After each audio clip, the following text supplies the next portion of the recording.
আসসালামু আলাইকুম প্রিয় বিনিয়োগকারী ভাই বোনেরা। আজকের মার্কেটটাও কিন্তু ভয়াবহ একটা পতন হলো। 46 পয়েন্ট নেগেটিভ, অ্যাডভান্স 53টি, ডিক্লাইন 312টি, আনচেঞ্জ হচ্ছে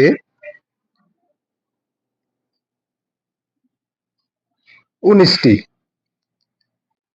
দেখেন, মার্কেট পতন হতে পারে, স্টক মার্কেট পতন হবে, এটা একটা স্বাভাবিক চিত্র। কিন্তু এখন যেটা করা হচ্ছে, একেবারে পরিকল্পিতভাবে সেল প্রেসারের মাধ্যমে মার্কেটটাকে পতন ঘটানো হচ্ছে। এই মুহূর্তে আসলে কমিশনের কি কার্যক্রম? কমিশন ডাকঢোল পিটিয়ে যখন বাড়ে তখন সেটাকে বাধাপ্রাপ্ত করে। এই মুহূর্তে যে ডাউন ট্রেন্ডে চলে যাচ্ছে এবং সাধারণ বিনিয়োগকারীরা পুঁজি হারাচ্ছে, সেক্ষেত্রে কমিশনের ভূমিকাটা কি? এখন রং বেরঙের চ্যানেলে কিন্তু টক শোতে আমরা কিন্তু তাদের দেখতে পাই না। অনেক ধরনের মানুষকে আমরা তখন দেখতে পাই বাজার যখন বাড়ে। এই মুহূর্তে তাদের আর টক শোতে দেখা যায় না। কি করলে বাজার ভালো হবে সেটা না, কিভাবে একটা রানিং বাজারকে ফেলে দেওয়া যায় সেটা নিয়ে অনেকাংশে আমরা দেখি যে আলোচনা চলে। আজকের মার্কেটের অ্যাডভান্স অ্যাডভান্সটা ইন্ডেক্স মুভার দেখলে বোঝা যায় একেবারে পরিকল্পিতভাবে হেভিওয়েট কোম্পানিগুলোকে কিন্তু পতন ঘটানো হয়েছে, যাতে বড় ধরনের একটা পতন ঘটানো যায়, এবং সেটাই হয়েছে। স্মার্ট মানি সেটা করেছে। দেখতে পাচ্ছেন সবগুলা তিতাস, ব্র্যাক, বেক্সিমকো, ইসলামী ব্যাংক, তারপর যা আছে দেখেন, পাওয়ার গ্রিড, সব অনেক কিছু ওই দেখতে পাচ্ছেন যে মানে পতন হয়েছে। কিন্তু কমিশনের যে কি ভূমিকা আর কি কারণে যে মার্জিন রুলের বিষয়টা ঝুলিয়ে রেখেছে, একমাত্র কমিশনই ভালো জানে। আসলে বলতে গেলে অনেক কথা বলতে যে হয়, রাজনৈতিক অনেক কথা। আমি আসলে রাজনীতি নিয়ে কথা বলতে পছন্দ করি না, কারণ আমাদের দেশের অধিকাংশ মানুষই, শুনতে খারাপ লাগলেও সত্যি, যুক্তিতর্ক একেবারে বুঝে না। রাজনীতি এবং পলিটিক্স সম্পর্কে, রাজনৈতিক ইকোনমিক সম্পর্কে তাদের খুব বেশি একটা ধারণা নাই বললেই চলে।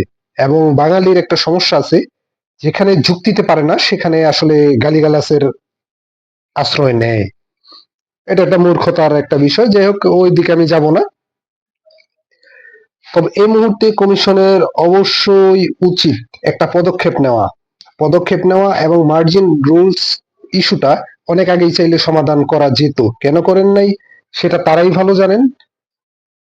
তবে সেই নির্বাচনের আগের পরিস্থিতি কিন্তু আমরা দেখতে পাচ্ছি, এটা আসলে নির্বাচিত সরকারের জন্য কিন্তু ভালো না, কারণ এখানে অনেক বিনিয়োগকারী আছে, লাখ লাখ বিনিয়োগকারী, তাদের পরিবার, সবকিছুই কিন্তু আছে।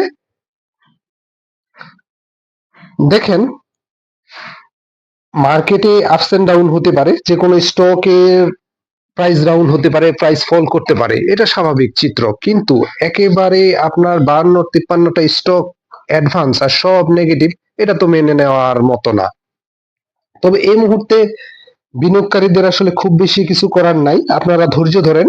ধৈর্যের কোনো এই মুহূর্তে বিকল্প নাই। আর যদি স্টক আপনার, যেই কারেকশন আসলে যারা একটু বুঝে শুনে নিতে পেরেছেন, তারা অপেক্ষা করেন কাঙ্ক্ষিত সময়ের জন্য, আর ধৈর্য ধরেন।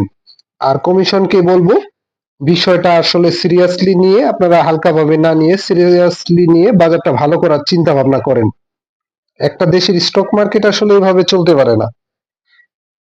বছরের পর বছর দেখা গেছে যে একই ধারায় একইভাবে চলছে, দিন শেষে বিনিয়োগকারী বাজারে হাহাকার। এটা আসলে মেনে নেওয়ার মতো না। বিনিয়োগকারী ভাইদের বলবো, আপনারা ধৈর্য ধরেন। এই মুহূর্তে ধৈর্যের কোনো বিকল্প নাই। হাতে থাকা রিজনেবল প্রাইসে যে স্টক গুলা কিনা, এগুলো আসলে প্যানিকে সেল দিয়েন না।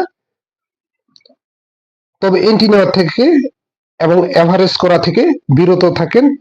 আর সতর্কতা অবলম্বন করেন, যে কোনো স্টকের ক্ষেত্রে সতর্কতা অবলম্বন করেন।